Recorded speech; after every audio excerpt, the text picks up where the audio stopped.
Amen. Okay. Revelation chapter 6.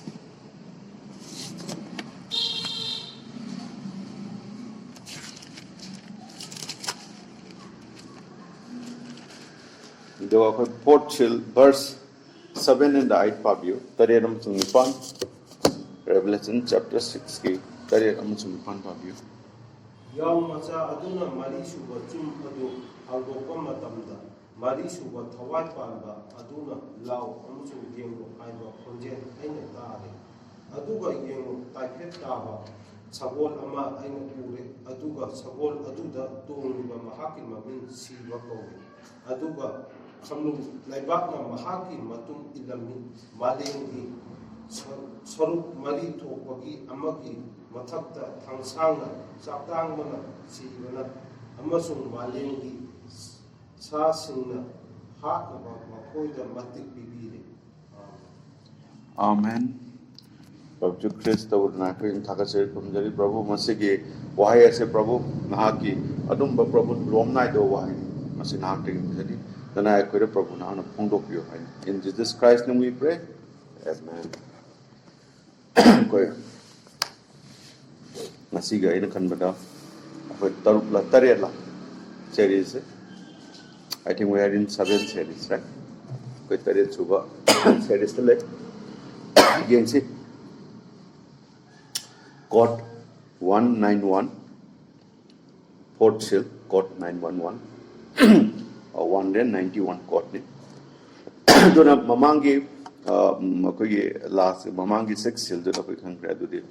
6 series, Port Sill 6 series, the congratulative away Clorox to have a Prabhu Christ again, Eduna Pop Punumak Samsu. Amen. Pop Kai was a Sunatagi, Prabhu Christ again, E. Katana Pop. Hallelujah.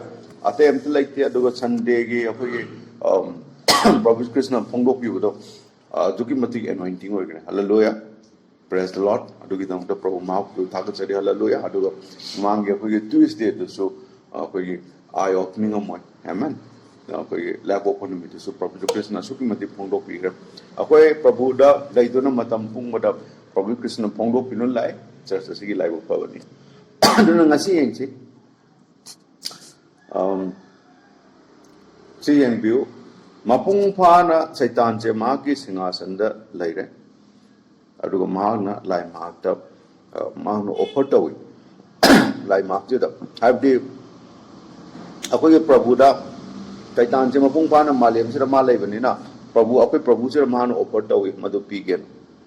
And a Mapama Ako Pamladuna, with his beastly heart in him, Maki Sagi, Tamoy, amen. Mongunda later me. Adubo Hojik, Magas and Miyama Ole, Adugi, Masis Hasus Hani, Aduna devils incarnate Dore. Devil say, Sayunar Abdi. Magasi Maliam Sidu, less Sayunar Kodagi, Akoye Kayuina, Aran Bamuina, Asem Banatapa, Adubo Aran Bamuina Maxure, Ake Manis Hazan Abanat and the Mana Tolis. Amen. Mahagna Hariba, Atumba, Wahi Adubo, Akogi Sazanabani, Adumama Samak Aranbani. Mama Samak say Wahi Siga, the Bible Siga, Magi associate the way, Bible as a support of Wimong the Wangangi, Adumaki Mahwood, Oide. Amen. Aduba Mahagna. And he did just the same thing that his type did, which was Judah. Aduna Amajinchi, Saitana, Hujik, Low River, Pibum, Mamang Chay, listening among the Judana Lokrami. Adu Judana Kedogeda, why is it a sooner later? Why is it an associate on it? Why is it a Naxanava? Probably Christa is a walk time with the Judai or me. Anamana Ketokirami. Judala Kirami, Tazaba Mona La Kirami, Aduma se, Kogi, Horokodagi, Diabol, Devil Ado Kirami. Aru Maas and Mang Taki Mazamoin of Okirami, Aduga Mana Yashuda, Karung and the Sumagi Sapu Bibangam. Kainada, probably to Christian Hana Mangzong, no, but the Kang Adudi, Haiba, ꯑꯩꯈꯣꯏꯒꯤ ꯍꯧꯔꯛꯄꯗꯩ ꯈꯪꯉꯤ ꯃꯥꯁꯦ ꯀꯅꯥꯅꯣ ꯖꯨꯗꯥꯁꯦ ꯑꯦꯃꯦꯟ ꯀꯩꯅꯣ ꯍꯥꯏꯕꯗ ꯄ꯭ꯔꯚꯨ Jesus Christ ꯃꯁꯥꯃꯛꯁꯦ ꯋꯥꯍꯩꯅꯤ ꯑꯗꯨꯅ ꯃꯁꯤ ꯅꯤꯡꯁꯤꯡꯕꯤꯌꯨ ꯖꯨꯗꯥꯁꯦ ꯀꯩꯗꯧꯔꯦ ꯖꯨꯗꯥꯅ ꯃꯤꯅꯤꯁꯇ꯭ꯔꯤꯁꯤꯗ ꯆꯪꯉꯛꯄꯗ ꯖꯨꯗꯥꯅ ꯄꯥꯏꯁꯦ ꯇ꯭ꯔꯦꯖꯔꯤꯅꯦꯕ ꯖꯨꯗꯥꯅ ꯄꯥꯏꯁꯦ ꯄꯩꯁꯥꯅꯤ ꯑꯗꯨꯒ ꯖꯨꯗꯥ ꯀꯥꯏꯗ ꯇꯨꯒꯦꯗꯤ ꯄꯩꯁꯥꯗ ꯇꯨꯏ ꯑꯗꯨꯅ ꯉꯁꯤꯒꯤ ꯆꯔꯆꯁꯦ ꯌꯦꯡꯕꯤꯌꯨ ꯉꯁꯤ ꯃꯇꯝꯒꯤ ꯑꯩꯈꯣꯏ ꯀꯦꯊꯂꯤꯛ ꯆꯔꯆ ꯌꯦꯡꯁꯤ ꯑꯩꯈꯣꯏꯅ ꯈꯪꯉꯦ ꯑꯗꯨꯗꯤ ꯀꯦꯊꯂꯤꯛ ꯆꯔꯆꯁꯤꯅ ꯀꯃꯥꯏꯅ ꯇꯧꯒꯦꯗ ꯑꯩꯈꯣꯏꯒꯤ ꯃꯃꯥꯡꯗ ꯑꯩꯈꯣꯏ ꯀꯩ ꯗꯤꯅꯣꯃꯤꯅꯦꯁꯟ ꯀꯩꯒꯤ ꯑꯣꯏꯗꯣꯏꯅꯣ ꯍꯥꯏꯕꯒꯤ ꯃꯇꯥꯡꯗꯨꯗ ꯌꯦꯡꯕ ꯃꯇꯝꯗ ꯈꯪꯉꯦ ꯑꯗꯨꯗꯤ ꯀꯦꯊꯂꯤꯛ ꯆꯔꯆꯁꯦ ꯄꯨꯝꯅꯃꯛꯇ ꯄꯩꯁꯥ ꯂꯧꯏ ꯅꯣꯚꯤꯅꯦꯁ ꯍꯥꯏꯕ ꯑꯃ ꯂꯩ ꯅꯨꯃꯤꯠ ꯃꯥꯄꯟꯅꯤ ꯑꯩꯈꯣꯏꯒꯤ ꯄ꯭ꯔꯚꯨꯗ ꯏꯔꯥꯠꯆꯕ ꯈꯨꯔꯨꯝꯖꯕꯗ ꯃꯗꯨꯒꯤꯁꯨ ꯄꯩꯁꯥ ꯂꯧꯏ ꯀꯅꯥꯒꯨꯝꯕ ꯃꯤ ꯑꯃꯒꯤ ꯑꯗꯒꯤ ꯀꯅꯥꯒꯨꯝꯕ ꯑꯃꯒꯤ ꯄ꯭ꯔꯥꯊꯅꯥ ꯇꯧꯕꯒꯤꯗꯃꯛꯇꯁꯨ ꯄꯩꯁꯥ ꯂꯧꯏ ꯄꯨꯝꯅꯃꯛꯁꯦ ꯄꯩꯁꯥ ꯂꯣꯏ ꯂꯧꯏ ꯀꯦꯊꯂꯤꯛꯀꯤꯗꯤ ꯍꯥꯏꯗꯤ ꯄ꯭ꯔꯥꯊꯅꯥ ꯇꯧꯕꯒꯤ ꯆꯥꯔꯖ ꯂꯧꯋꯦꯕ ꯄꯩꯁꯥ ꯂꯧꯋꯦꯕ ꯀꯅꯥꯒꯨꯝꯕꯒꯤ ꯌꯨꯝ ꯑꯃꯗ ꯂꯥꯛꯑꯣ ꯑꯩꯈꯣꯏꯒꯤ ꯐꯥꯗꯔ ꯑꯃ ꯂꯥꯛꯑꯣ ꯑꯃꯗ ꯄ꯭ꯔꯤꯁꯔ ꯑꯃ ꯂꯥꯛꯑꯣ ꯃꯥ ꯑꯗꯨꯗ ꯏꯃꯨꯡ ꯑꯗꯣ ꯃꯥ ꯍꯣꯂꯤ ꯋꯥꯇꯔ ꯀꯥꯏ ꯈꯤꯛ ꯈꯣꯠꯇꯅ ꯃꯌꯥꯝ ꯂꯣꯏꯔꯀꯥꯟꯗ ꯃꯥꯒꯤ ꯄꯩꯁꯥ ꯂꯧꯐꯝ ꯊꯣꯛꯄ ꯂꯧꯈꯤꯅꯦꯕ ꯆꯞ ꯃꯥꯟꯅꯩ ꯃꯁꯤ ꯑꯗꯨꯅ ꯀꯩꯗꯧ ꯇꯧꯏ ꯀꯦꯊꯂꯤꯛ ꯁꯨꯃꯥꯏꯅ ꯄꯩꯁꯥ ꯂꯧꯕ ꯅꯥꯏꯅ ꯀꯦꯊꯂꯤꯛꯇꯒꯤ ꯊꯣꯛꯂꯛꯄ ꯃꯥꯒꯤ ꯃꯆꯥꯅꯨꯄꯤ ꯄꯨꯝꯅꯃꯛꯁꯤꯡ ꯑꯁꯤꯁꯨ ꯀꯥꯏꯗ ꯇꯥꯒꯦꯗꯤ ꯍꯥꯏꯕꯗꯤ ꯄ꯭ꯔꯣꯇꯦꯁꯇꯦꯟꯁꯤꯡꯁꯦ ꯀꯦꯊꯂꯤꯛ ꯌꯥꯅꯤꯡꯗꯦꯅ ꯊꯣꯛꯂꯛꯄ ꯄ꯭ꯔꯣꯇꯦꯁ ꯇꯧꯈꯤꯕ ꯃꯈꯣꯏꯁꯤꯡꯁꯦ ꯀꯥꯏꯗ ꯇꯥꯒꯦ ꯄꯩꯁꯥꯗ ꯇꯥꯏ ꯄꯨꯝꯅꯃꯛꯁꯤꯡ ꯑꯁꯦ ꯀꯥꯏꯗ ꯂꯣꯏꯁꯤꯜꯂꯛꯏ ꯑꯦꯟꯇꯥꯌꯔ ꯗꯤꯅꯣꯃꯤꯅꯦꯁꯟ ꯑꯦꯟꯇꯥꯌꯔ ꯈ꯭ꯔꯤꯁꯇꯥꯟ ꯍꯦꯟꯅ ꯃꯁꯥꯃꯛ ꯀ꯭ꯂꯦꯝ ꯇꯧꯔꯤ ꯏꯚꯟ ꯀꯦꯊꯂꯤꯛ ꯑꯦꯟ ꯑꯦꯟꯇꯥꯌꯔ ꯀꯩꯅꯣ ꯍꯥꯔ ꯗꯣꯇꯔꯁ ꯃꯈꯣꯏꯁꯤꯡꯁꯦ ꯀꯥꯏ ꯇꯥꯒꯦꯗꯤ ꯄꯩꯁꯥꯗ ꯇꯥꯏ ꯑꯗꯨꯅ ꯖꯨꯗꯥ ꯀꯥꯏꯗ ꯇꯥꯏ ꯖꯨꯗꯥ ꯄꯩꯁꯥꯗ ꯇꯥꯏ ꯑꯗꯨꯅ ꯁꯤꯗꯅꯦ ꯃꯍꯥꯛꯅ ꯖꯨꯗꯥ ꯇꯥꯔꯤꯁꯦ ꯁꯨꯃꯥꯏꯅ ꯆꯞ ꯃꯥꯟꯅꯅ ꯄ꯭ꯔꯣꯇꯦꯁꯇꯦꯟꯁꯦ ꯊꯣꯛꯂꯛꯄ ꯃꯇꯝꯁꯤꯗ ꯄ꯭ꯔꯣꯇꯦꯁ ꯇꯧꯕ ꯔꯣꯃꯥꯟ ꯀꯦꯊꯂꯤꯛ ꯌꯥꯅꯤꯡꯗꯦꯅ ꯊꯣꯛꯂꯛꯑ ꯃꯇꯨꯡꯁꯤꯗ ꯔꯣꯃꯥꯟ ꯀꯦꯊꯂꯤꯛ ꯄꯩꯁꯥ ꯇꯥꯈ꯭ರೆ ꯔꯣꯃꯥꯟ ꯀꯦꯊꯂꯤꯛꯀꯤ ꯌꯥꯅꯤꯡꯗꯦ ꯊꯣꯛꯂꯛꯏ ꯃꯈꯣꯏꯁꯤꯡꯒꯤ ꯄꯩꯁꯥꯗꯨ ꯑꯗꯨꯝ ꯇꯥꯏ ꯑꯗꯨꯅ ꯌꯦꯡꯕꯤꯌꯨ ꯁꯦꯔꯨꯝ ꯅꯥꯔꯨꯝ ꯇꯧꯕ ꯃꯆꯨ ꯁꯦꯡꯗꯕ ꯁꯒꯣꯜꯁꯦ ꯃꯁꯤ ꯎꯔꯛꯑꯦ ꯃꯥꯁꯦ ꯊꯧꯔꯒ ꯂꯥꯛꯑꯦ ꯃꯥꯁꯤ ꯑꯔꯣꯏꯕ ꯊꯧꯕꯅꯤ ꯁꯒꯣꯜ ꯃꯔꯤꯅꯤ ꯆꯨꯝꯁꯤꯗ ꯌꯥꯎꯔꯤꯁꯦ ꯑꯁꯤꯗ ꯑꯔꯣꯏꯕ ꯁꯒꯣꯜ ꯑꯗꯨꯅꯤ ꯃꯥꯅ ꯊꯧꯔꯛꯏꯁꯦ ꯑꯗꯨꯅ ꯍꯧꯖꯤꯛ ꯀꯩꯗꯧꯋꯦ ꯍꯥꯏꯔꯤꯕꯁꯦ ꯑꯩꯈꯣꯏꯒꯤ ꯃꯇꯝꯁꯦ ꯑꯣꯏꯗꯕ꯭ꯔꯣ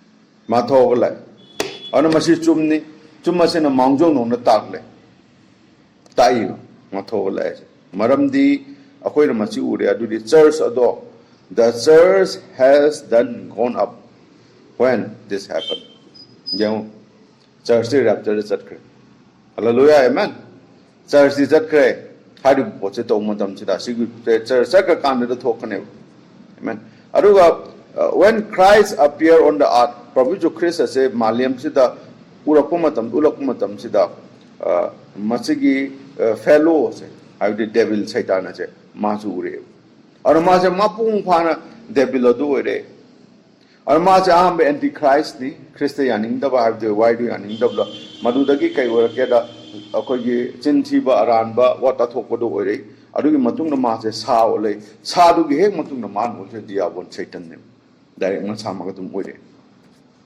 ꯑꯗꯨꯅ ꯃꯥꯁꯦ ꯍꯥꯏꯕ ꯁꯤꯔꯨꯝ ꯅꯥꯔꯨꯝꯕ ꯃꯆꯨ ꯊꯣꯛꯇꯕ ꯍꯥꯏꯕꯗꯤ ꯃꯆꯨ ꯀꯌꯥ ꯑꯃ ꯌꯥꯟꯁꯤꯟꯅꯕ ꯍꯥꯏꯕꯗꯤ ꯑꯉꯧꯕ ꯑꯉꯥꯡꯕ ꯑꯃꯁꯨ ꯑꯃꯨꯕ ꯌꯥꯟꯁꯤꯟꯅꯕꯁꯦ ꯃꯥꯁꯦ ꯊꯣꯛꯂꯛꯑꯦ ꯑꯗꯨꯅ ꯃꯁꯤꯅ ꯍꯥꯏꯔꯤꯕ ꯃꯆꯨ ꯑꯍꯨꯝꯁꯤ ꯌꯥꯟꯁꯤꯟꯅ ꯀꯥꯟꯁꯤꯗ ꯁꯤꯒꯤ ꯃꯔꯤꯁꯨꯕ ꯁꯒꯣꯜꯁꯤ ꯑꯣꯏ ꯑꯗꯨ ꯃꯁꯤꯁꯦ ꯑꯁꯤꯕꯅꯤ ꯃꯁꯤꯕꯨ ꯊꯧꯔꯗꯤ ꯁꯤꯌꯦꯕ ꯑꯗꯨꯕꯨ ꯌꯦꯡꯕꯤꯌꯨ ꯑꯩꯈꯣꯏꯒꯤ ꯄ꯭ꯔꯚꯨꯁꯦ ꯃꯥꯂꯦꯝꯁꯤꯗ ꯎꯔꯛꯄ ꯃꯇꯝꯁꯤꯗ ꯃꯥꯁꯨ ꯁꯒꯣꯜ ꯊꯧꯋꯦ ꯑꯃꯦꯟ ꯃꯥꯅ ꯁꯒꯣꯜ ꯊꯧꯏꯁꯨ ꯎꯟꯃꯨꯛ ꯉꯧꯕ ꯁꯒꯣꯜ ꯊꯧꯋꯦ ꯍꯜꯂꯦꯂꯨꯌꯥ ꯑꯗꯨꯅ ꯀꯩꯗꯧꯋꯦ he will be completely fully ꯃꯄꯨꯡ ꯐꯥꯅ ꯑꯩꯈꯣꯏ ꯄ꯭ꯔꯚꯨ ꯌꯤꯁꯨ ꯈ꯭ꯔꯤꯁꯇ ꯏꯃꯥꯅꯨꯑꯦꯜ ꯍꯥꯏꯔꯛꯀꯅꯤ ꯍꯜꯂꯦꯂꯨꯌꯥ ꯃꯥꯁꯦ ꯏꯃꯥꯅꯨꯑꯦꯜꯅꯤ ꯃꯥꯁꯦ ꯀꯩꯅꯣ ꯂꯥꯏꯃꯍꯥꯛꯀꯤ ꯋꯥꯍꯩꯅꯤ ꯑꯗꯨ ꯃꯤꯗ ꯁꯥꯌꯣꯟꯅꯔꯦ ꯃꯥꯁꯨ incarnated man ꯃꯤ ꯑꯃꯗ ꯁꯥꯌꯣꯟꯅꯔꯦ ꯃꯤꯗ ꯁꯥꯌꯣꯟꯅꯔꯦ ꯑꯗꯨ ꯁꯤ ꯚꯥꯞ ताबीरी that is how the difference there in them ꯑꯗꯨꯗꯤ ꯈꯦꯠꯅꯔꯤꯁꯦ ꯁꯒꯣꯜ ꯊꯧꯕ ꯑꯅꯤꯁꯦ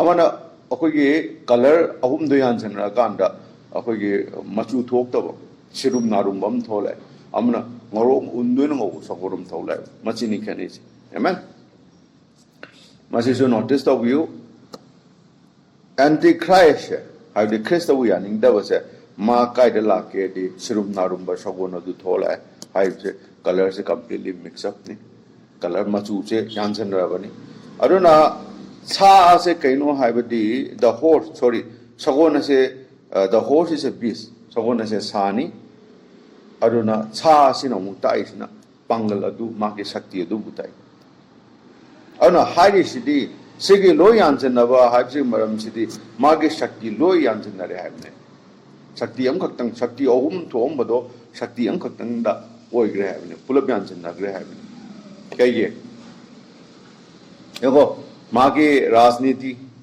पॉलिटिक्स लेरे अदगी मागे जाति अदुगी शक्ति मपांगल मंगोंद लेरे अरुगो धर्म की मपांगल शक्ति मंगोंद लेरे अरुगो अखोगी फत्तबसिंग डेमोनिक पावर्स मंगोंद हायरो पुनमक शक्ति पुनमक सिंग पुन्न तासले हायबनी और कंप्लीटली मिक्स्ड ऑफ हाय शक्ति मैम भी यानजना कांसिदा सिगी कई ओरखी के हाय मतम सिदा मसे शुरुम नारुम ब सगोनी मचुद ओइकिरम और मंगोन शक्ति पुनमक पायरे अब यशु पवित्र के लाखु मतम सिदा पवित्र ख्रिस्त दा अखोगी आम सॉलिड ओइबा मचु कलरम नै आमेन अदोदे प्रभु मा की वाहिनी अदुगा ngorok ko unduino ngobo sagon no tholai si solid ni amen praise the lord aram yango hari ba ma ka si di sagon en si khene babu no thok ko man thok ba hari ma si di lo yan janare habdi yan janaba machuni angang ba angau ba amusung amu ba hari bi yan janare a yan janara kanda amakhaktam oina represent to ba la ma thoraga aruna shakti ahum se pulak tin janare अब शक्ति अमोइन ओरपने केना सैतानी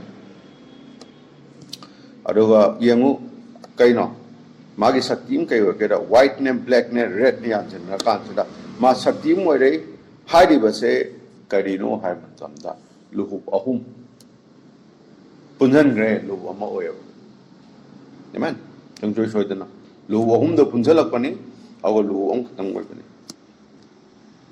अनु बराबर ना है सामंग ना हाय बलु बहुम दो उरे हम नक्सन उक्रमी हाय बलु बहुम दो केदावी and wouldn't let me get into it on account of glass on it so there it was a big lock on it seated on a case triple crown burabra ado lu bahum do akhoi lock do thame glass pra khajal ना मियाम नक्सना Changan बड़ी याद है अदो बो high वालू तो triple crown है लू बहुम ने बांगोने ले तो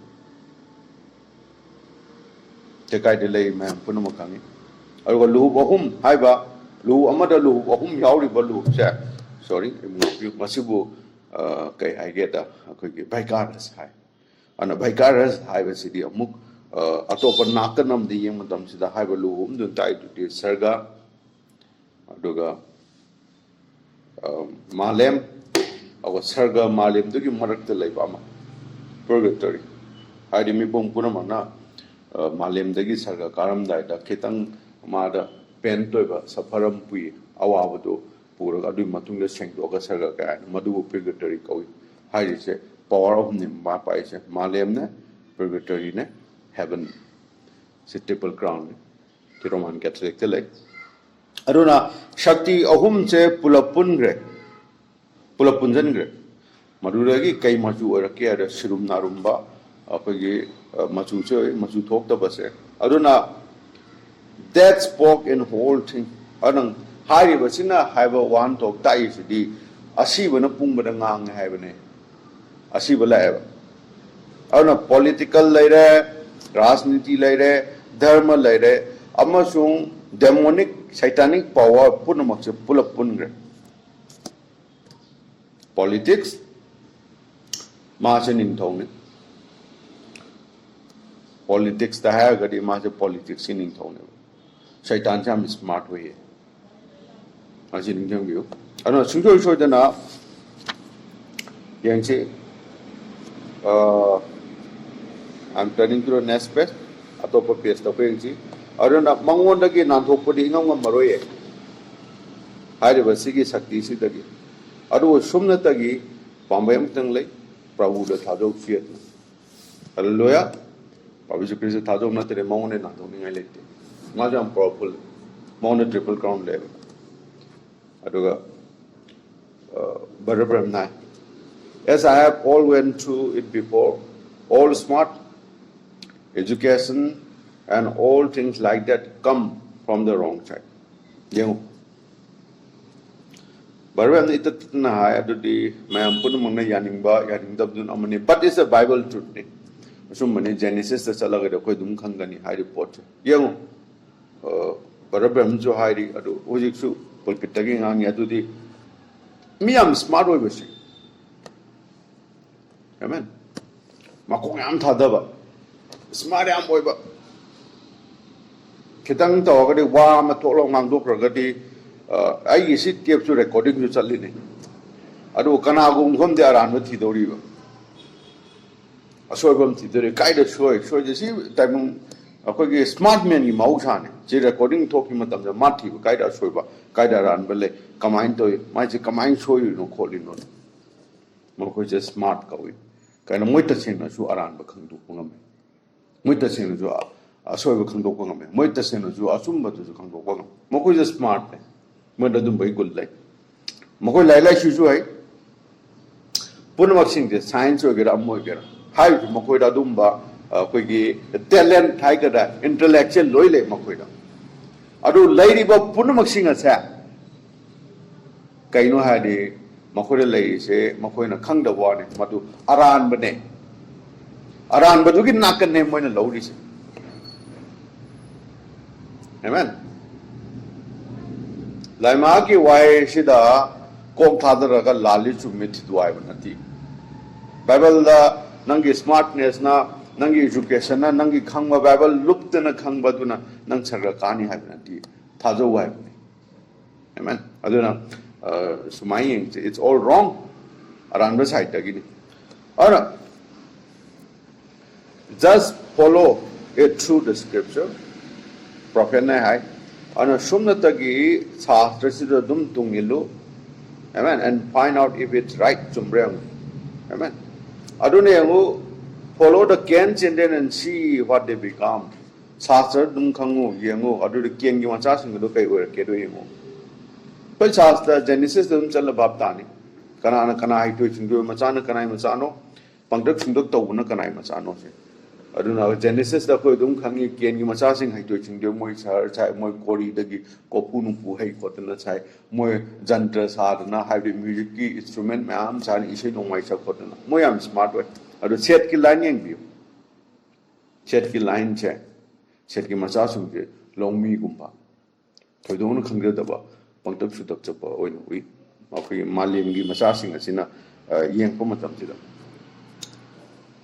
amen adobo Brother na hairi aina so hairi adu ai laik tam no haibidi nate laik tam gadam ni kano thaina matam de laik tam da su yai hoji matam de laila su tam de chara hela sirani amen aduna matam kenar thaini laik ki thodong kai de kai de tam ra su Low my arm lay magi palm lay madum hing me yamde. Amen. Or a god not so do way this happen. Who's the me am a competitive work yame on a lila shoe tam dragadi matsara and sinu. Completely tam gonna have it. Adobo kang over. Smartness education guide luck is. Amen. God bless you. Let's check the Bible company. Our there was Mingamal Bible the Peggy Nupamle. Haiba nupa asigi magi mingje Paul kawi. Amen. Smartness ako changchi. Aduna Paul na siya smart ba mi mo ram. Ma se. Adubo kaina da mahana akoi ge Prabhu Yesu Christa bu khangna bi damakta magi smartness magi haito chingdoi ba mana tamu ba theologian in akoi education ma ampun ge maloi thadu me. Bible dumi. Ai loi thadu me. Ma thadu me. Mana hai kirami kai hai ai nakoida aina nganggo wai singa sa mioi bagi loksing pukai hai to sing doiba noibu wa do nganga nakoi adubu sumatna bagi wangang du dai madu ngang na bagi dong madu dagi lak nate adubu aina nakoida lai wa sa kana da Prabhu Yesu Christ hingalak pagi sakti adu da lak panen Amen. Masih cuma ni, aduna kay masih asing berthawai, adugi mapanggal aduni pol hari bese. Hallelujah. Aku sudah lakukan dalam sudah aku ini wayam simple icam boy be. Awak ni aku ini saya lakukan dalam sudah thodong na yam lai tiang laba na tergalai su hai bagi orang sang angin kacu thodong na dakata dia. Amen. Kerana aku Prabhu Yesus Kristus na aku ini jadi lising ani ki mamang dah lakukan dalam mana prasar sahi ahung ko makai prasar dong dalam sudah baik sastra dek hai. Prabhu na prasad to budo yam common over musing have the bikari chak mi ba makoi ju bhap ta amen do na Prabhu na kayo wichu akoi ge lu ro ba wasin na de bakoi Prabhu Krista icham cham ba wasin ne mi pung pun mo bhap ta hallelujah praise the Lord mache de lu ro pot thechen ga da ba na ta ai hai ngang wa na te mache de asum ba du bu khang ngo Aku asum badu bukangan badu ki wari. Hallelujah. Praise the Lord. Badu thaza badu dagi lai. Amen. Aduna barabram na hayu chule. Aku ye theologian tam nupama. Maya masagyo ina mase gun yo polok padagi am gun leba. Am smart oi ba itare ma masasa duga mase ko ki wahi nung kai ka phajabo wahi na kai no maloi khange bapta. Yam khangwe am smart oi ba. Well experienced over pulpit sida adu no pam ona yam to pau no pan ara mana kamain to ge da mana lai da ge kunam da lai hai de wa mana am bari royal gi edi high society da preaching to de mam pun ma che bevar sanman de ara wo je ki maya mix to re ina lai su hai bi so re a mana lai hai to maya marak tu nama pulpit tu lepa mana preaching to matam da mana Prabhu ki matang wa matam da kanam khangre bam ta tatre ma ngang du kaino kaina ma gi wahai pun maksum ro asuki mati culture do ra ba yam hai to ising do ra ba yam intellect wa kachin koya amata litna time perfect timing di am na puthora ngang pot to somgi nongma hajira suru ga char vision ga bap tang am de asukmati lu na thokre ma gi wendi ana mi amata I mean right de hallelujah de mi lo tabang kem bap ta mi ta kan ba to de ambu hing de ambu kan de repena ka am to de ta de sing kem khang de hodagi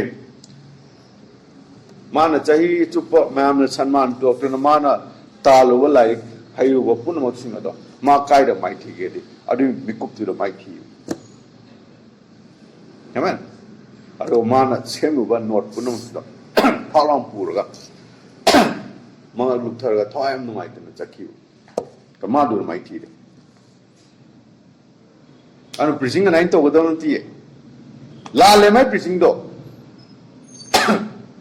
Sasana ibadi ila wisam chamba wangang tumda phanam na lai su haiba moju khange aruga bikani bamchu lai sungai to moju bhap ta preaching na into budam amen na ken lom line na to bani shed kidi it's very simple praise the Lord ne enchi atopa nakanam de enchi Kamain to get up. Yam na cham me miyo kharam di. Kama miyo no jiki miyo shingo nangi yet na kambano nangi oi na kambano khang da busyo ba. Adum mi da mi da kamain preaching to du no ba. Lai me bam na ko ge yet oi khang da mi du da. Habri som na yet ni khang da ba khut che som na oi ni ba men ta da ba da gi numit kadom de thole numit kadom de ta gi ju ba men ta da ba. Kawang nong pong nong tu pa men ta da ba miyo sing mayam lai di ba amen makoi da kamai preaching to tu no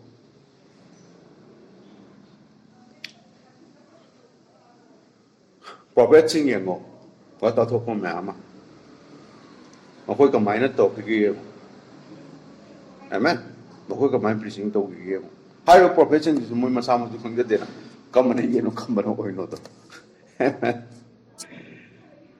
Baptist. Ana John the Baptist kai de thole. Umamang de thole.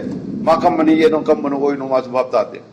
Elijah kai de thole umamang de thole makam mani ye no kam mano oi no bapta hamde. Ado preaching to some straightly. Am some. Ado masiki smart se. Ai to ching do raba masa am intellect oi raba lokching pukai na thala base. Yo. Sikang ni kai de lak ke hai se. Ana lokching pukai se si sungsoi dana say wisdom is exactly the very thing that take away from kaida, take away from God. I don't know how about smartness, intellect level, wisdom level things here. Makoi sing asina kamain to get lai ma take lap no talk no gida mo the lambi mane. Like sunga thajan da ba. Mo sunga thajan roye. Mo the thajan mo the wali se kemna de thajan wale pel wale. Mo the proof jile mo ge intellect wisdom do na thidori proof ma ama thidori. Amen. Ano makoi the thajan like ti aduna lai asidi kai de gi phang ga ma chamda thajaba do le kana public minister gi thajaba do khoi da la kana khaktang da ma ga thengna ga wari saba ma na khoi da wari habi ra pan adu shi gi kai do ngoi do su lari yam pa bu kwa bam na lai theng ni theng de na am smart asing ba nu pam nang lai theng na bai lai la chu ha ba ma kai do chu lai theng na de na bible ni amen history ni kanam theng na de yang che ko ong chang si akwe portil la changa si aruna hariba ma se kadawi shakti uhum pai shakti uhum che kain hada magi malem da magi jurisdiction se magi shakti uhum magi kai kai de lagi de malem dam lai ra sargadam lai ra purgatory dam lai ra sargam tu malem adi malem thadu ga art thadu ga akoi ge malem je thadu ga sarga karam da purgatory ne area am lai adu area adu da khara war ga sarga kan bagi da muktan adu shakti mapangal om je ma pai ana ma masama che trinity ni ma om da lai adu ga masini mahabori ba che sige trinity che adu na sakon adu thori ba sirum narum ba sakon adu kaino de trinity ne om ne man thori do ma ki mapangal haide ma ki shakti ru trinity ni ma ki luhu tu so om ni trinity ni ma ki sakon se su trinity ne ba masine mahamuk se aru ma masama ke trinity amane ba mapangal shakti trinity ni luhu trinity ni sakon thore om thore trinity ni ma ki office amen madu ma ki office haina ahum mado punjala kanda ahum da punjala kanda amoi mai suba ma oi madu de pile horse oi chum narum ba se masi port again mari ta ahum de punjala kanda de mari ta masine aduna ministry sebari ge stage ahum ni ara ma ga se akhoi gi person amoina laikrami hade satan do mi amada sayona rei mi la stage ahum ni amade antichrist lai re why do yaning double lai re adagi sajanna ba chinthi ba wa ta thok ba prophet jo ore adu matum da sa ore yamo stage ahum hare ba ahum do maduna type to ri ba hare ba ahum do hare ba ahum do punjala kan da kai oi ge da ma se oi kana ma se matam punum to ahum do oi ane yang chu lai masamak chisu akhoi da khangal le lai masamak chisu yeng akhoi da khangal li lai masamak chi kai da ma je ising da I da amasung atma da god kichu masina akhoi bu kai wen ge da make christian je make a christian a son of god akhoi ye christian se lai ma ki macha se oile lai ma ki wahai du amen bapta biri aduga haiba koi devil long la si haiba koi gi satan gi power se ahum ni jisu khangbi re ko amen aduga sidong yen si akoi gi golong ge part ta ising am lai ra im lai ra atma am lai ra masi god sina god ki ne ising ne I ne atma ne aduga sidana lai ra satan gi na politics ne dharma ne demonic power satanic power so mako pulak punjul lapana kai ogedi diabol shaitan ma we om da ana tre Christ the babu jo Christ la ko se akoi gi sinai ba hakchang mortal am da lai ma che ahum thona lai prabhu la ko se akoi gi ahum thona lai 3 times lai Christ na Christ se ahum da ni bab tabiri ai tam tam na jage aduna prabhu se kamaina la ke ai se somning bi se amen yengo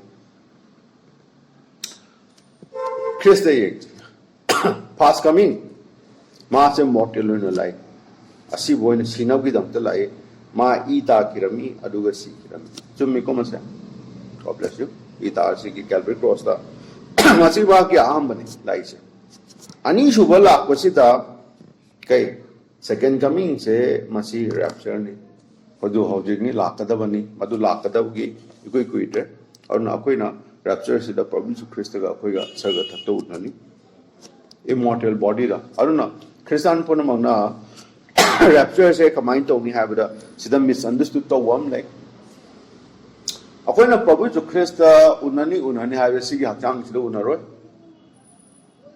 amen sigi hakchang sida koi second coming chung uroi koina second coming udoi se sigi body se change to akanda hallelujah body change to ni awa Prabhu da tumgi ba mi amatta habdi masage merit oina sigi ba Prabhu ki saki le paga sigi ba Prabhu nga ga tumgi ba church kum akoi ge tari che lishing ani na kolini amen sigi church kum tari se da ngasi aroi ba laudi shagi matam ni anu mamangi Ephesus ki pol lagi la ga Philadelphia habdi John Wesley bo ki moi taru moi tung re loino amen adu tung hi matam ki da ane ngasi laudi sha matam gi bright believer ma ki laudi sha ri tholo tung gi ba le ri sen ma ma ngasi ju tung gi adu kamain to ge akoi na Prabhu una ba akoi body change to ni adu akoi sigi body ese sigi hakchang ngasi su mang ba le ri su je mo sai Prabhu tung gi matam da kai ni akoi gi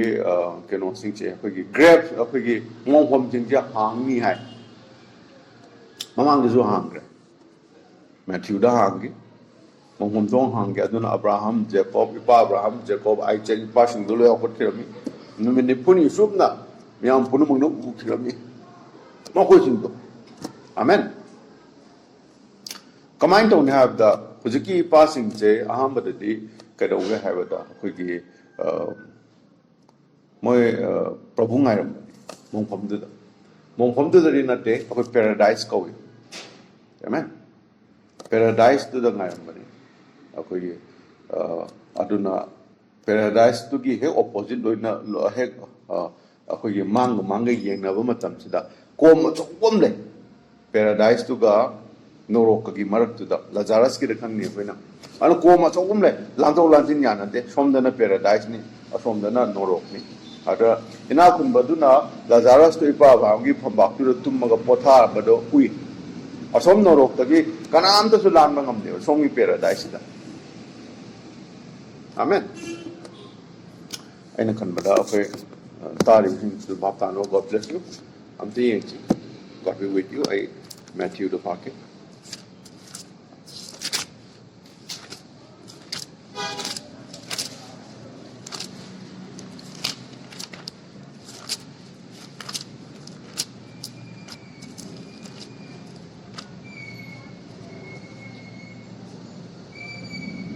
अखोगी rapture से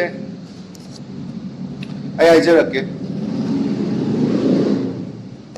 rapture से अखोगी हुजिक live second coming से जो rapture ने अखोई नंगाई से बेलिवर पुर मन अखोई न प्रभु द तुंगा प्रभु की दम त थबक शुवा दगी अखोगी YouTube ते इमान तबान कलना अच्छी ऑडियो फॉर्म द थादोई से it's not for the gain of the church की नते but those if there is a bright layer Manipuri ngangwa Manipuri khangwa mayam pun makta bright light batare she will surely hear she wise matani brother or sister or aduga ma predestinated set over ta de my mathamoy de yeraga she will come to the word aro ma rapture gi tak prepare to ni shem sani kado ma masama tu bright ni prabhu gi nupi ni prabhu una da ya ro amen aduna she gi se aho ju true rapture dagi कोई body change तो through rapture की प्रभु न दोनी और ना करो हो गया बड़ा रैप्चर से आई न खन बड़ा मंगा और हमने Amen.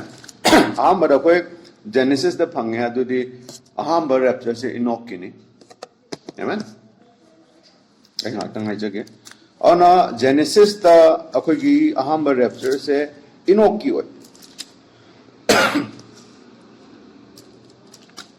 अदुना आइना खनबदा मसी चैप्टर 5 तो यस चैप्टर 5 दा कई है चैप्टर 5 की वर्स 23 से दा sorry 21 they Pakke chapter 5 verse kumathoi and Enoch lived 65 years and begat Methuselah and Enoch walked with God after he begat Methuselah 300 years प्रभु का इनोक का चाही चौहम चमिनरमी हादे तसेन हादे प्रभु की दमकते इनोक न चाही चौहम चुप न थबक तोरम येंबियो अखोय दे सोमदा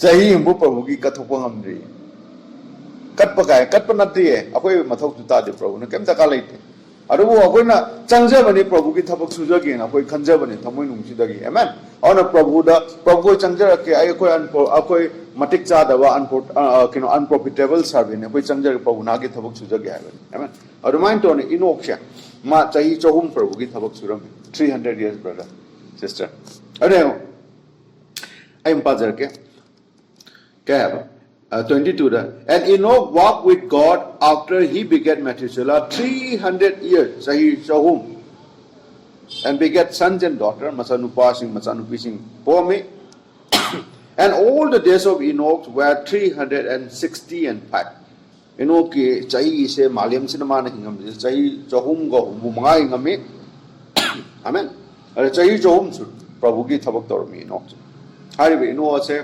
akogi bible da अखोई 22 एटने इवसिंग दुना हाय पिरामिड साबसे इनोक ने आमेन पिरामिड मान सारामे इनोक ने सामने कनाम द इजिप्शियन अमत मतम दो इजिप्शियन सिविलाइजेशन लेते सिगी मतम सिदा इनोक की मतम सिदा अन पिरामिड इनोक ने साइ यंगसी अरो के दौरा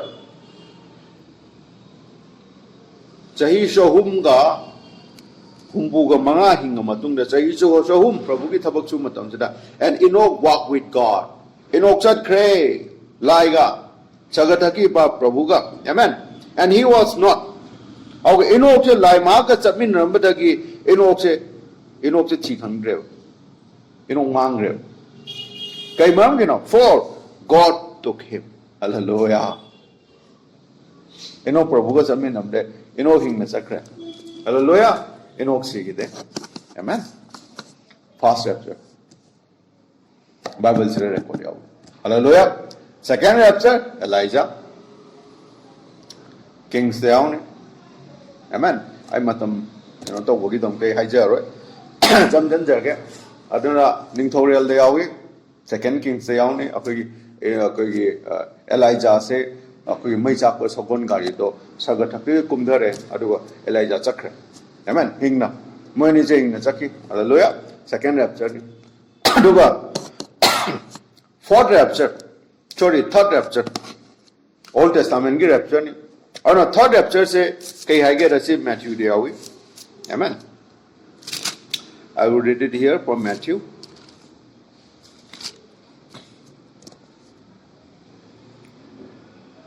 God bless you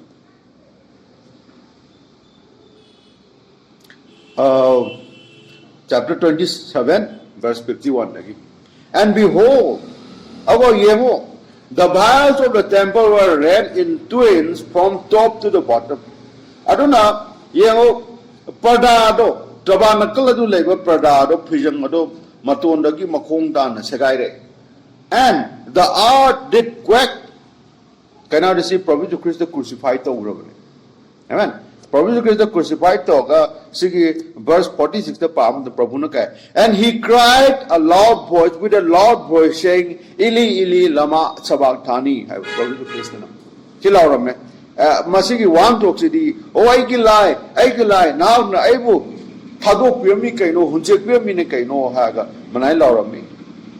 Amen. Aduga, I see the Hake. Next up, 50 is that Jesus, when he cried again with a loud voice, hide about contact to Kanna, Laura Pumatam to the yell up his ghost. Prabhugi Tawai, Tagre. Amen.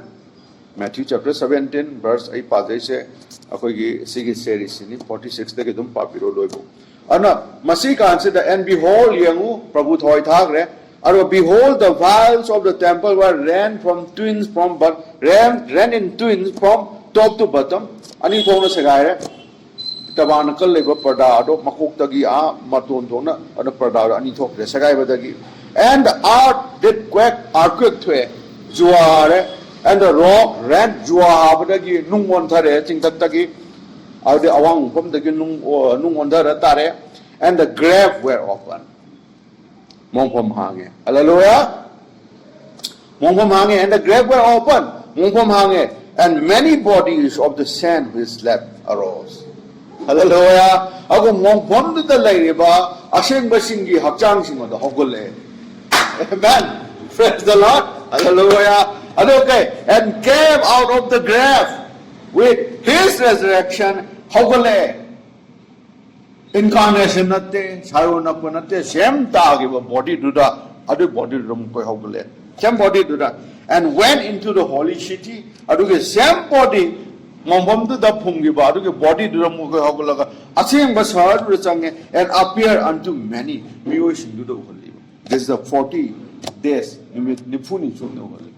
Amen. So the Ipa Abraham Hogole, the Mombam the Lady, sorry, not Mombam. I'm mistaken again. Paradise the Lamb.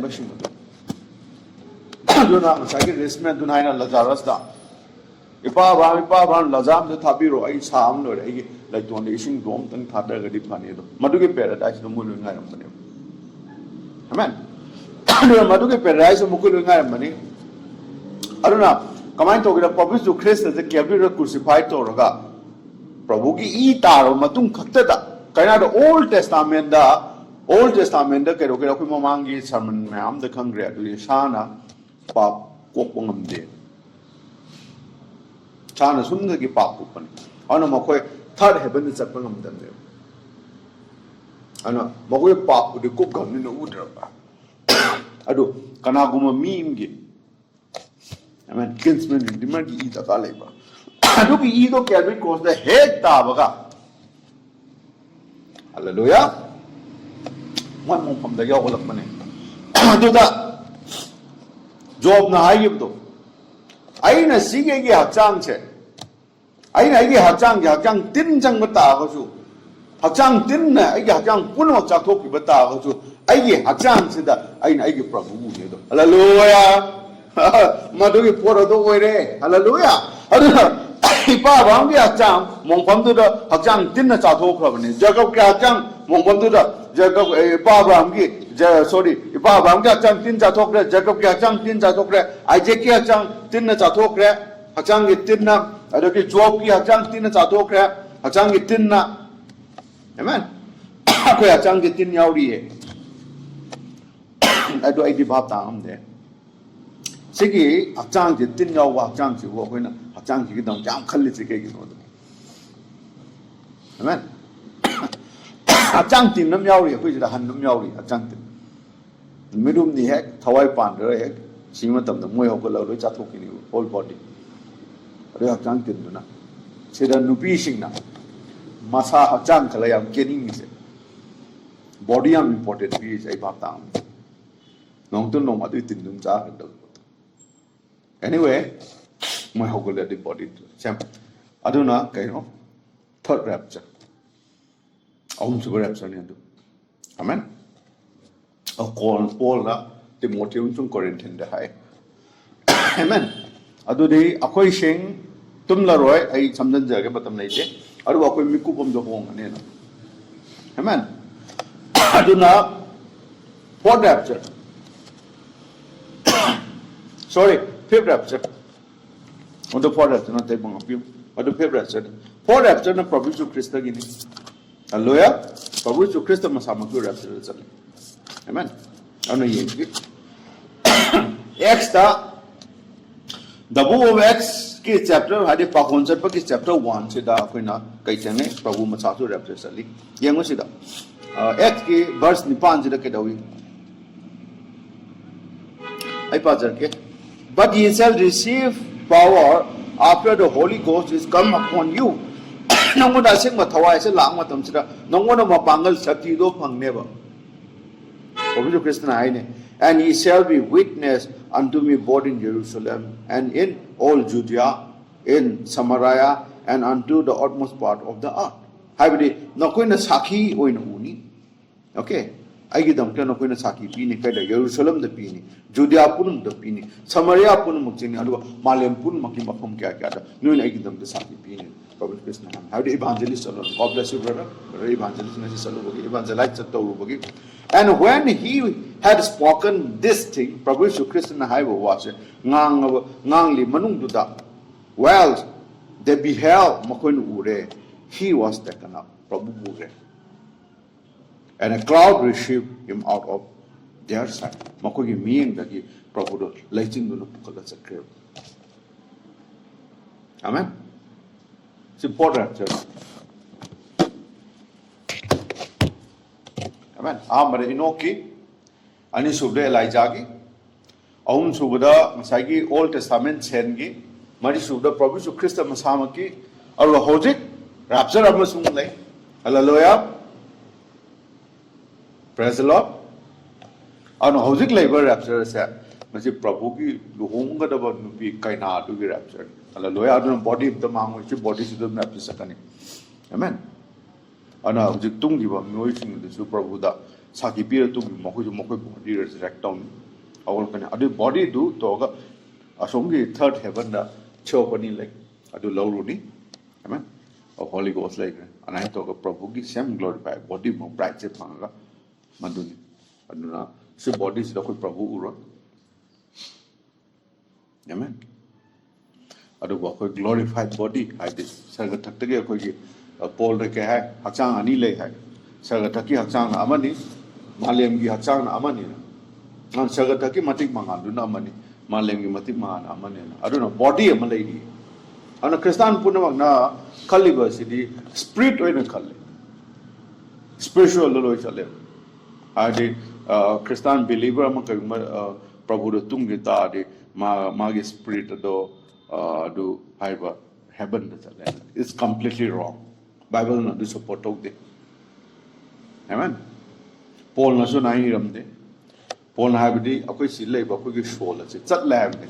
Kai da celestial body do chat lam. Sagata ki hakchang ne body hai. Amen. Aru thiopan in man do sali. Aru na believer amata spiritual hoite. Sige spirit che soul che aru body do sali. Aru body do already karigumba akoi ki Prabhu da saki to tungi ni mo de thiopan ni lai do ki soul hujut lai ni amen aru ma koi na Prabhu na gam ta moi body malem de long lak ne ti mortal body Prabhu represent ma tam Prabhu ki mortal body un jem de Prabhu king thiopan ni amen and Prabhu do ki thiopan ni la sig mortal body lo ri glorified body what kana koi saga thak te lai wa thiopan ni sing do chak lam hau de Amen. Ado Prabhu ki luhong bagi cakhang hai bang lai. Amen. Prabhu ki luhong bagi cakhang adu da cha daw ni Prabhu na ai noi lak di bu noi gu na di bu ai cha gi roi hai. Ado makoi sing ju cha de. Amen. Ado makoi sing ju cha de kanam cha de thopani cha ba hi de. The same ha ga de. Thopani lam ba phok de. Ado thopani adum kai thopani water jai. Why ding mani kai na thopani ma sa ma je word na same bani spoken word na hallelujah praise the Lord ara Prabhu ki luhong ba che di chakhang de na chak cha do ri luhong ba gi ana kam body na cha ga ra si body de chak la phau thi chai hallelujah praise the Lord si body de chak la mi che cha phau aduna ni Genesis da Elohim kumthar matam se da budwang Michael kumthar matam na moi chak lam phau na ipa Abraham ki ten tu da changa ga ma khoi san do roasted to ra ga sanau do ma pai chi chai tu amen butter chai tu tan sarana ho raga tan chari tu ni ghee te raga amen butter te raga ana got it hallelujah adu ain hai ga dom lai dharma yam chele na lai ba brother num sisters in na prabhu da look pe dharma chele na koi cha cha de ha ga di something wrong with them brothers and sisters kana la koi lohim ja ipa abraham na sanau roasted to waya ga pijagi hallelujah san jage hallelujah koi lohim ja praise the lord aduna madumba all superstition ne nga cha de regi right de koi nga cha de cha cha de loi whole superstition ne bible support of de praise the lord loi cha ai biblical ne ai je Elohim masama Genesis de laga sanau mu da chagi amen prabhu su nga chaina hallelujah aduna kam kanda lamba pau ga sigi body sida mortal body se la kana lamba pau ana glorified body have it theophany na sigi mortal body sina khoi si hakcham sina do asagi holy ghost ne amen madu akoi gi ngasagi soul lai ta madu pulak pun kana glorified body wa at the spirit to ana prabhu ju krista gi dupi ana em the clarity um dupi ni kana huma kristan amana sigraba prabhu da pothare na haiba kristan amana kana huma kristan amagi mangdala ai isingam khorange ai gi damakta se chaninge piyo na haira patar gadi amen akoi khangya de gi nupa do kristan ne claim to chon da nupi ro ma kai chale manorok chale ni ko ma heaven chatte chaga chatte bible na support out kana norok ta raceman do ma khorang go power an ising thakke hai an chaba thakpa sir matung da chi chage chi piyo chi pame mang da tak ta na toina la pa ta ri khallo ma kai chat kre norok ta gi ne karai do adu thadok ko ro chang hang biro bible support out they are in hell when norok ta labor all of them our real believer why is the saki pi gi ba amatta chage thakke hai ro kana prabhu ju christ na hai chakhang bu du khakta dai noi ga chamin na ne hallelujah ana mo su ngai ri akhoi su ngai praise the lord madu gi rapture lai hujik rapture ne adu fifth rapture ni gentile gi rapture fifth rapture ni manga su rapture adu matung rapture taruk ni ama gong lai lang lising ni phum mari amsung elai jang dum moses makoina 6 rapture second adu bible le ram so rapture taruk ni anu rapture mari imdi thokre amen rapture mari imdi thokre rapture ani thokre anu rapture ani sida habdi manga su bu ju thok to ngai le amen god bless you god be with you memang apa cerke ada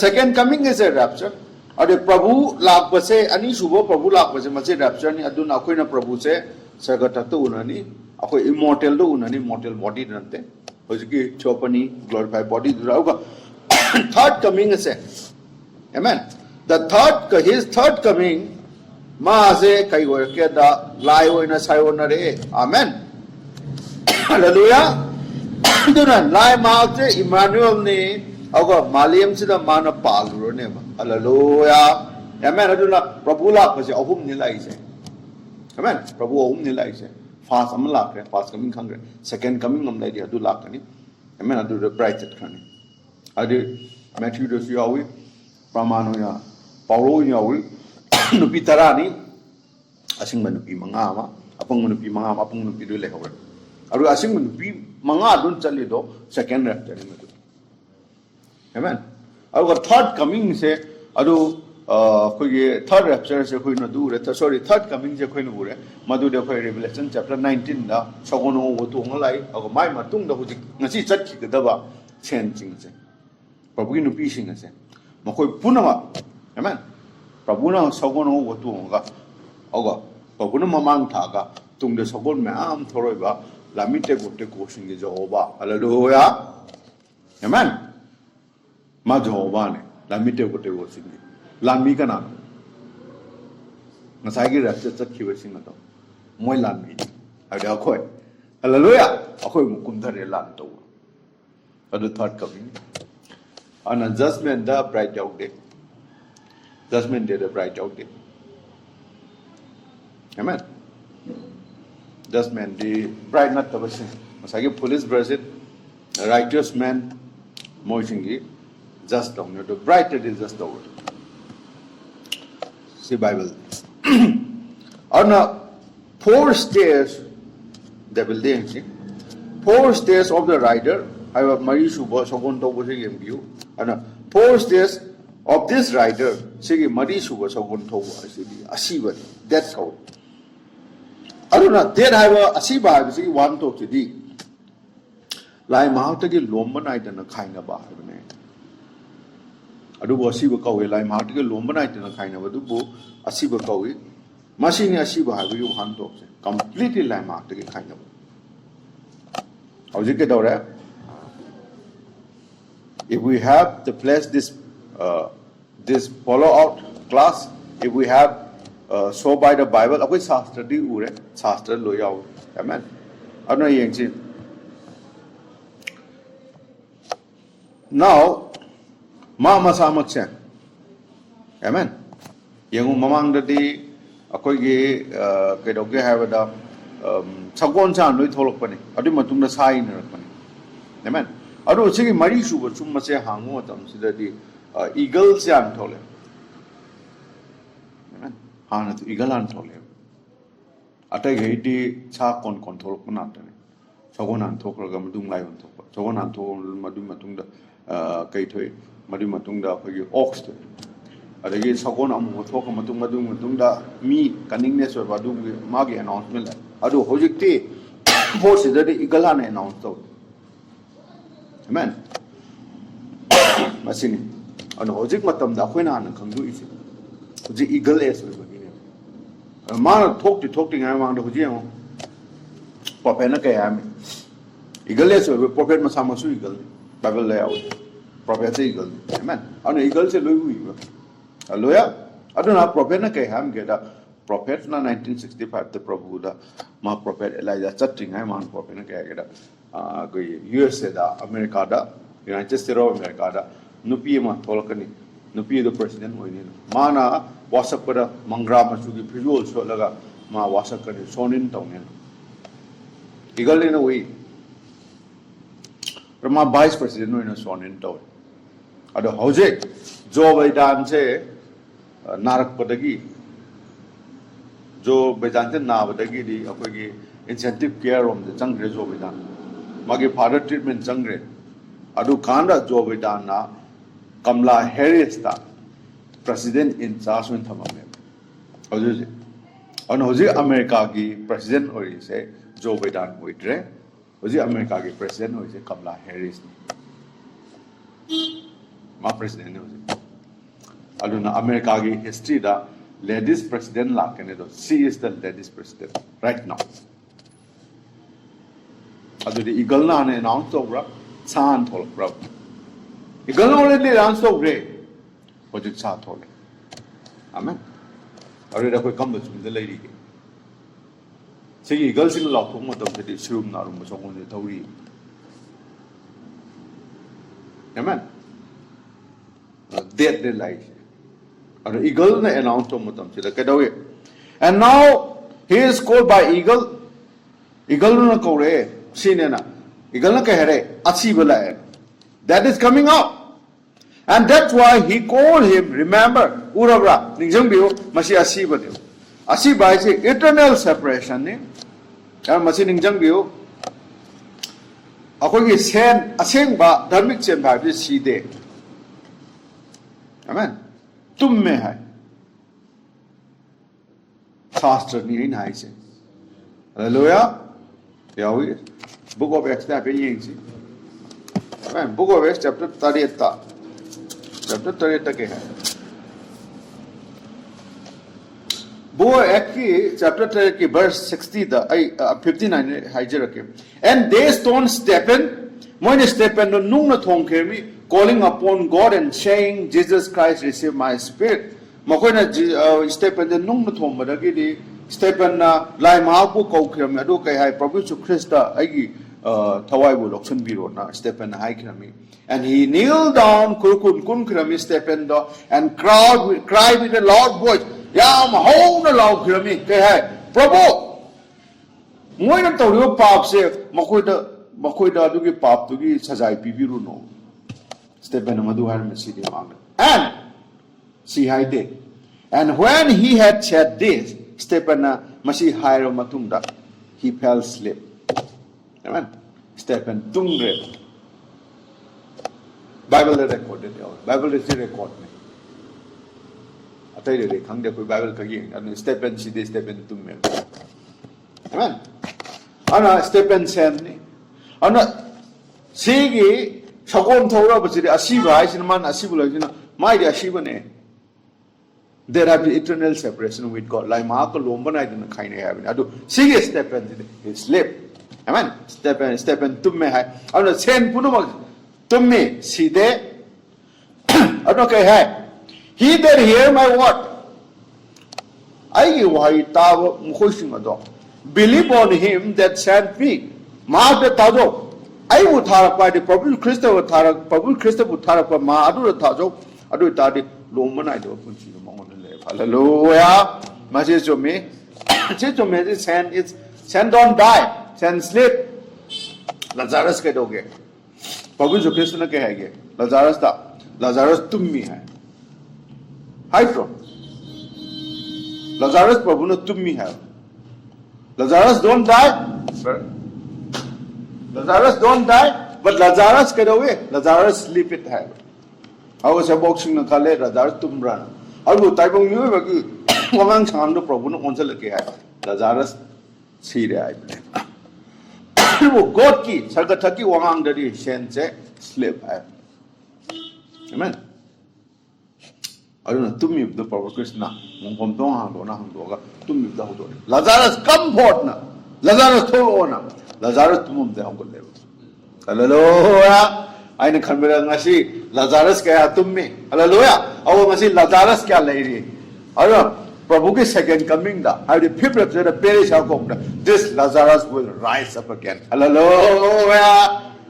Amen and amen. On a sense, she did send to me. And a Prabhu Mahaki Wahi Tag were musing a dog. Amen. Aduga Prabhu Kana Magadu Tazabudo, Prabhu Maku Tariba Magadi Sagataki Pa Lai Mag Tazabudo, Makoda Lumbanite would consider message to me. I don't know, shall not come into Hallelujah. Makoda white tone Ama Singasan Amalaga, the great judgment they do the Makoya day. Shall not come into the judgment. Niyai matam na makoy taro ye. Kay maram ginahada is passed from death unto life. Hallelujah. Asi badan lagi ahing ba L capital letter ni ahing ba long na ito eternal life juro makoy chakre. Hallelujah. Ara Prabhu na kaya ay se hingal lakpani abasung ay se punsi na Prabhu Krishna hay kiram. Hallelujah. Ano na Mata taza bado, adi Prabhu da taza ba makoy puna magsing na do, makoy side, adu makoy hinga na. Hallelujah. Praise the Lord. Ana, whosoever live, hingi mo mipung puna ngasi gini, hingi mipung puna adu ko adu da taza ba ta di siro roy. Hallelujah. Lazarus. Hallelujah. Lazarus dead. Lazarus Sibra, Side, Kay, Lazarus Tummi, Hallelujah. Other than a quick Kigano, Hallelujah. Prabhuna Kay, Kigano, Nupi Macha say, Sidena, Adu Nupi Macha Tummena, Tabitagini, Amen. Adu Mayam Punam Nok and I, Kano Asibu Pusumana to me, I sena, Masisumiko, Amen. Adu Urena, Prabhu Christiana, sensing a say, Kay, she did Tummen. Chibbevikan. Aduga kind of high was that, Masia Sivani. Like Martaki Kaidona Bahabi, like Martaki Kaidona Gadasivan, Malombanite and sea. Machum Hogol, Matsakre. It's gone forever. अरे मसीगी HYBE नुपा सगोन अमु अखोगी मरी सुबह सगोन थोड़ी नुपा से सिरुम नारुम मचे मा Ming date कवे eagle दुन announce तोबदो असीबने separation ने डेट नि मान तो सगोन थोड़ी से और मासे कनानो मासे हम ऑर्गेनाइज तोबा ऑर्गेनाइजेशनल सिस्टम न लेबा मकोइनी अहमदा नंबर 1 दा चर्च ऑर्गेनाइज तौरे अरुगी मतुंगदा अखोइना खंगे मदुदी कॉन्सेस्टाइन दा तारे हाइदे नाइशा काउंसिल दा 325 एडी दा मरुरगे दुम चर्च डेट होय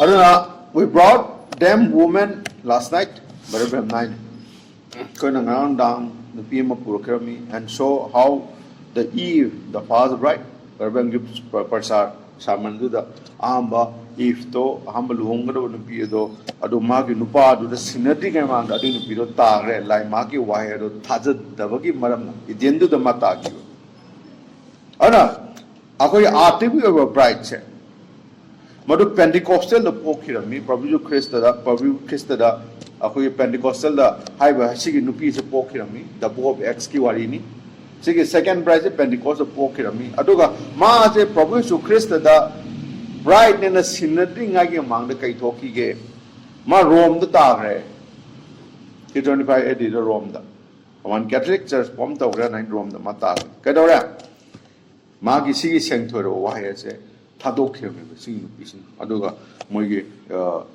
ko ge demonic haiger ta type me gi cha chain tambi agu chana patha adugi tamna budu chakre dogma sing du da church puno moi gi system moi dogma le na anupi na adugi dogma tu logre amen hallelujah masini praise the lord aduna yango God be with you. Adna khisi notice yang did you ever notice me when I have a discerning line but okay we will see the yang so samdal asi ana welcome to here yango 221 de yang asi ana that haiba asiba haibi one to di line ma ti ge lom banai dana khaina bai ba masing jing biu adu asengba sing प्रभु की वाही दे लेबा प्रभु की वाही साकी P दुना कोई की चट की music दे तुम दे मकोई सॉरी मकोई तुम बनी मकोई सी बनते अन निजम बियो मसे के this bride was given a pile horse have the sorry rider ने सिके सगोन थोबा नुपा से मंगोन कई पी के हाइदि सिरुम नारुम तो मसे के सगोन मंगोन पी अदु मा सगोन थोदुना दुम चक्रे मा सगोन थो चकियो अनमा हाइबा सिरुम नारुम सगोन थौ हाइदि सिबगी सगोन दो थौदुना मान असिबा मतुंग निला चक्रे आमेन मसे अखोइना खंगम अव अखोइना खंगी कम चर्च नो दो कम खन चर्च नो मसे अखोइना भाबता अदुना येंगची मसे अखोइना फंगे केदवे अखोइना खंगे अदुदी ममांगी प्रिसिंग दा अखोइगी होर जो ओक्तबी हाइसे ओक्तबी कनानो खंगी रिवलेशन चैप्टर 17 नि अव ओक्तबी शिंगी ममा हाइबो खंगी अदु होल एंटायर रिवलेशन चैप्टर 17 नि अदु भाबतानी mother of harlot mystery babylon madug matangda koi bapta okay I think it's 5:15 we end it here which is lochilasi koi no da next da koi sigi forum da matang next week da madu da koi chan bi da bota masigi wena di akoi si lawyer si God bless you the lawyer aduna akoige ngasi akoina khangya de death se kaino do gasi four horse riders sogon mari su bo thawri se kaino do kaino bapta hallelujah our rapture kam sin naksal le amen God be with you koi prabhu de changje se prabhu jo christo na koi sing na thagat cher nu krum jari prabhu na na ngasi lengda biktu na koi do phongrok pim thagat chari prabhu yesu tangna lit to you prabhu ado ngasi ki sermon se prabhu Christ na ki mingda lojera ke aduga Prabhu akogi nahaki whole blessing leituna taribim pungpunmukta Prabhu masigi mari suba chummache nahana hangdokpiyuna Prabhu phongdokpiba haisu oibiyu Prabhu mi pungpunmakta aduga Prabhu Yesu Krista makoi waise taduna Prabhu Yesu waise da changjarakpa haisu oisunu Prabhu Yesu Krista repent tomdaba yawba tagasu makogi thamoinungda repent tawba haisu ohenbi Prabhu waise laktuna adu Prabhu Yesu Krista changtuna baptize tawba haisu oisunu water baptism Prabhu Yesu Krista mingda Prabhu awa nahana Holy Ghost pinabiba haisu oisunu Prabhu akoi ngasigi third exodus haibi ahum suba khongsan basida Prabhu rapture gi damda Prabhu Yesu Krista na unana ne chapatuda ma so adugi part ama haisu oisunu Prabhu Yesu temang biu Prabhu let tau biu Prabhu Yesu Krista nahakta nijari di matangi hayengi akogi fasting on prayer se Prabhu na mateng pang biu adu Prabhu akoi na yum the fast hoga Prabhu nahakta nijarakwa pratna prayer gi damda lakmo tan Prabhu Yesu Krista na lengbi raktu tumtuda na akogi pratna tabi haisu oisunu. Thank you Lord for everything. In Jesus Christ's name we pray. Amen. Koi Prabhu Yesu Krista na so asumna pratna to so hairami sargada leiba koigi ipa nahaki ming asengba oisanu nahaki ningtho leiba laksanu sargada nahaki ningba tawugumna malemda su tawsanu numit asigi aikoigi nomagi chara pibiu aduga aikoigi laman tonbasingba koina kopi bagumna aikoigi laman su kopiu aduga aikoibu athemada tahanbiganu adubu aikoibu fattaba adudagi kanbiu maramdi ningthok leba pangal amasung matik mangan lom naitaba nahakini. Amen. Koina sige sermon Prabhu Yesu Krista mingda loira still say amen. Ana koina church asidagi thoki matamda Prabhu ga koigi pratna da Prabhu ningjangduna hallelujah. Leiba haisu chuno anayak leiba taagasu hakchang thung atmagi Prabhu Yesu Krista mingda asengba thoi la tamdopi boy chunu athemba ta su Prabhu Yesu Krista mingda athemba kya thoki ba su chunu o magi thogagi makha oina matungina Prabhu mahakta hayeng akoi prayer meeting da Prabhu khongya khada laga koina nijaba ha su chunu. God bless you all. Nasi service Prabhu Yesu Krista mingda. Amen.